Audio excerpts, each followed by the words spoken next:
libre y deseoso de mantener sin mancha su ejecutoria cívica, no tiene más que un recurso, el de aceptar valientemente las realidades y declarar, según lo propuso el Consejo de Secretarios de Estado y de Jefes de Departamentos Autónomos, reunido en esta capital el viernes 22 del corriente, que a partir de esa fecha existe un estado de guerra entre nuestro país, Alemania, Italia y Japón. ¿Por qué hasta 1942 México entró a la Segunda Guerra Mundial, cuando había sido el único país en denunciar la invasión nazi en Austria ante la Liga de las Naciones? Y especialmente, ¿por qué un escuadrón de pilotos en las Filipinas? Para poder responder estas preguntas, debemos recordar el contexto de México y sus relaciones internacionales. Desde que México se independizó de España, la relación con nuestro vecino del norte no fue la más amistosa. En pocas palabras, llena de tensiones, intervenciones armadas de norte a sur, con actos de guerra, intromisiones, presiones diplomáticas, masacres y venganzas por ambos lados, aunque en diferente magnitud. Si bien durante el Porfiriato hubo una paz entre ambas naciones, el resentimiento de los mexicanos hacia los yanquis fue en aumento por sus privilegios en nuestro país.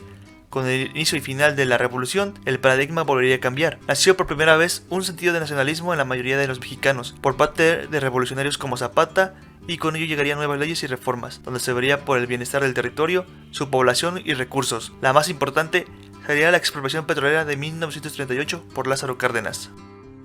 La nacionalización de las reservas petroleras y la expropiación trajo nuevos rumores de guerra.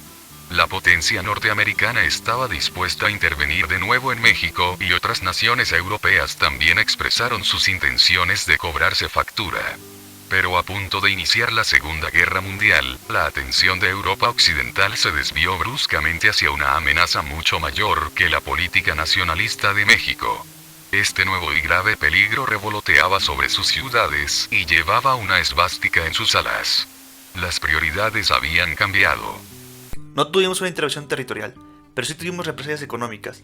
Se creó un boicot hacia el petróleo mexicano. La mayoría de las potencias extranjeras del mundo dejaron de comprar el producto nacional, como un intento de presionar al general Cárdenas de abandonar sus políticas nacionales. Sin embargo, los anglosajones y aliados no se percataron que no eran los únicos en necesitar petróleo para mover su maquinaria. Hitler reconoció que contar con el apoyo y admiración de la población mexicana sería una pieza nada desdeñable en su estrategia global. Los propagandistas nazis y sus escritores a sueldo exaltaban la lucha de Alemania contra el imperialismo y la comparaban con la resistencia de México ante sus vecinos opresores. A través de un discurso de empatía es que los alemanes intentaron ganarse al pueblo mexicano como un nuevo aliado. No solo influyó en gran parte de la opinión civil, también llegaron al sector político, y un ejemplo es la revista Timón, descrita como ardía en sentimientos antiamericanos y abogaba por la transformación de la sociedad, y cuyo director fue José Vasconcelos, exsecretario de Educación Pública. Esto fue de preocupación para los gringos. Por ende, en 1941, Estados Unidos fundó la Oficina de Coordinación de Asuntos Interamericanos, siendo su objetivo el de asistir en el desarrollo de las relaciones comerciales y culturales entre las repúblicas americanas y cooperación en el continente americano en defensa del hemisferio. Según el podcast Historia en Vivo, la película Los Tres Caballeros de Disney formó parte de la propaganda estadounidense, con el objetivo de fomentar una imagen de amistad entre Estados Unidos, México y Brasil, las últimas dos siendo las naciones más grandes de Latinoamérica y con las cuales Estados Unidos había tenido conflictos diplomáticos. Pero no fue la propaganda estadounidense la que haría que México decidiera unirse a los aliados, sino por los mismos miembros del eje. México solo tuvo razones para alarmarse hasta que Hitler invadió la Unión Soviética. Dado que buena parte de los líderes de opinión mexicanos eran socialistas o comunistas, de inmediato se extinguió su simpatía hacia las potencias del eje.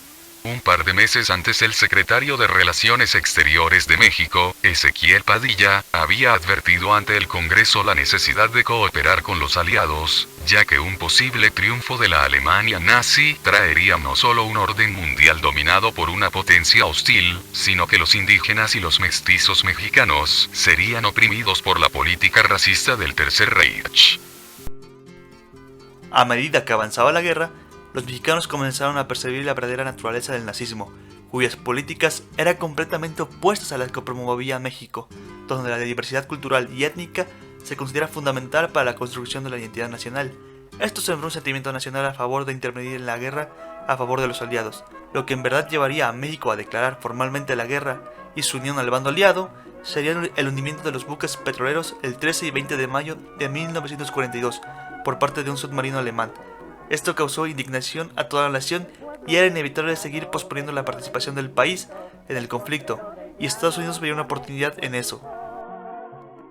Fue George Messerschmitt, embajador de Estados Unidos, quien vería la mejor manera de estrechar lazos con la participación de México en el frente de la guerra, apoyando a tropas americanas,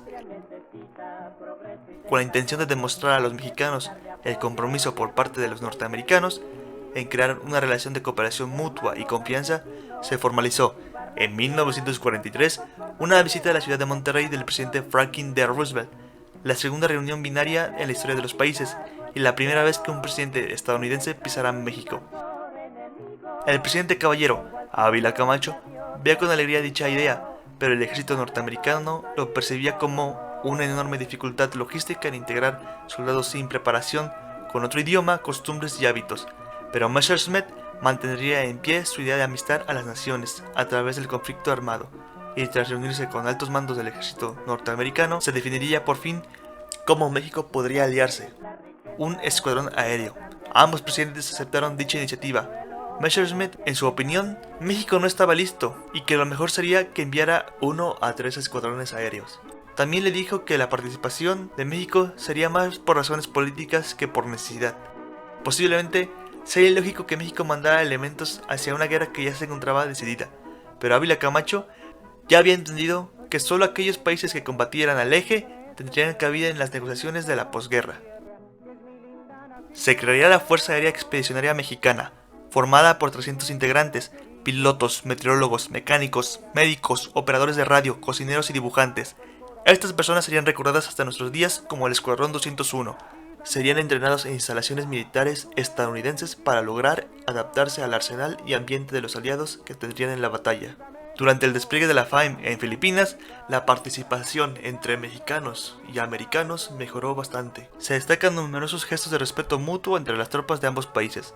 El Escuadrón 201 realizó 53 misiones de apoyo, soltó un total de 1.457 bombas sobre territorio ocupado, y se calcula que pusieron en fuera de combate o hicieron huir a más de 30.000 soldados japoneses, además de destruir infraestructura vital, armas y convoys del enemigo. Al acabar la Segunda Guerra Mundial, México fue reconocido como un fiel y valiente aliado por parte de Estados Unidos. Filipinas abrazó con gratitud a aquel hermano compasado bajo el virreinato de la Nueva España. Austria, que agradecía que nuestro país fuera el único en protestar por la invasión de su territorio. Las asperezas que nunca permitieron un diálogo abierto entre México y las potencias se vieron minimizadas por su participación en la guerra. Y esto se vio en la invitación para el desfile de la victoria en Londres y como miembro fundador de la ONU.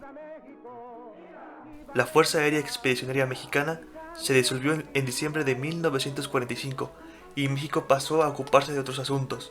Los homenajes, las cartas con lenguaje exaltado y el nivel desmesurado del discurso oficial habían sido más que una diplomacia que otra cosa. Las promesas de recordar a sus héroes pasaron a segundo término, cuando Manuel Ávila Camacho dejó su puesto en 1946. Sorprendentemente, los historiadores de México tampoco demostraron interés por el Escuadrón 201, que pasó a ser más bien de dominio de la televisión, la radio y las historietas, aunque con recuentos poco realistas e históricamente inexactos. Las nuevas generaciones apenas han oído hablar de sus hazañas. Su triunfo fue enorme, no radicó en las tropas enemigas que pusieron fuera de combate, sino en permitir que México quedara dentro del grupo de los ganadores, con el respeto de las potencias vencedoras y un boleto de la modernidad, voz y voto en las negociaciones del mundo de la posguerra.